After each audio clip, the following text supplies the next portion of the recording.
The age-old argument of whether the royal family brings in more money than they cost has been put to bed once and for all. So please leave the "but think about the tourism" retorts at the door. Welcome to the show. Hi there. What would you like to say, Alex? Well, I'll be up front. I'm a member of Republic who campaigns for an elected head of state.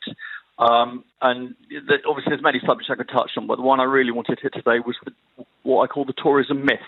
Yes. There is no evidence that they provide any benefit of tourism.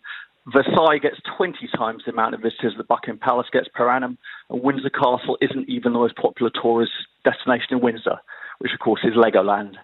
And the thing is, even if there was any truth in it, what serious country decides their constitutional arrangements based on the whims of tourists? It's a joke. Alex, let me just clarify that. And of course, as you said, and thank you for being upfront, you're part of Republic, which would like to see the royal family removed and us to go into a republic. That's a conversation for another day. Are you saying that we don't have any evidence of the royal family bringing in any money at all, any income at all to the UK? Are you saying that people don't come here in order to see the changing of the guards or to go to the Buckingham Palace or to Windsor? If there is any, I mean, I know that Republic as an organisation engaged with Visit Britain a few years ago, and they could provide no evidence whatsoever. There was a crazy study done by an organisation called Brand Finance a few years ago that attributed, I think it was 500 million. Even if that was true, again, no evidence, the overall value of tourism to this country, I think last time I looked, is 123 billion. So again, even the wildest claims possible are negligible against the overall value of tourism to the country's economy.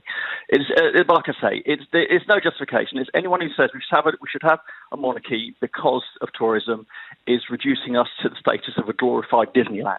It's indefensible. Okay, Alex, I know both Nina and... Nina. I was going to say, I'm fascinated by that, but also I want to say that the monarchy reigns by the will of the people. And if the people have gone off them to the certain extent... But they haven't yet. But the reason we're discussing is because the figures are down. Yeah. And that's the important thing. And, you know, the monarchy has to be seen to exist. That's what the Queen always said. And there aren't enough to be seen. So we haven't even started on Prince Andrew. Okay. There's all sorts of disasters that have happened. I don't know. Lynn, what do you make of what Alex was saying? This tourism idea that whenever they put on a huge event, there are thousands, if not millions of people, as the previous caller said, who tune in, who actually fly here. But that happens occasionally. It's not even an annual event. When I visit other countries, especially the Commonwealth, a part of them wanting to come here is just knowing that the royal family is here. I know people often have this argument, they'd still come and see the buildings. It's the idea that the royal family, with so much history, bigger than any other, really, in modern history, is actually still living and here when they come to Britain. Okay. They could still be living in here on far less money. I agree with that. One last question for Alex. Alex, in the cost of the monarchy, we know that we pay 125 million quid there or thereabouts for the sovereign grant. Do we calculate as well within that the cost of policing when they do their visits to local places to open a sports centre? Is that all costed in? No, it's not. The sovereign grant's only a small proportion. I mean, I know Republic are working on updated figures. The last figures, I think, from about 7 years ago, gave an annual cost of 345 million a year. Right. Obviously, with the recent increase in sovereign grant, it's going to be up above 400 probably next time it's calculated. Okay, Alex, thank you for your call. Part of that sovereign grant, we should also mention, is going to repair or restore Buckingham Palace, which I think is been estimated at a huge cost. But then again, we own Buckingham Palace technically, even though we can't really use it. But maybe we don't want to see it sort of crumble to pieces.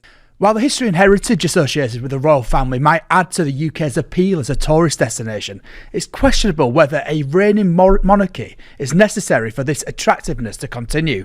Over the last few years, the family has been beset by scandals and has spent more time trying to protect its reputation than focus on adding hard-earned cash to the UK's coffers.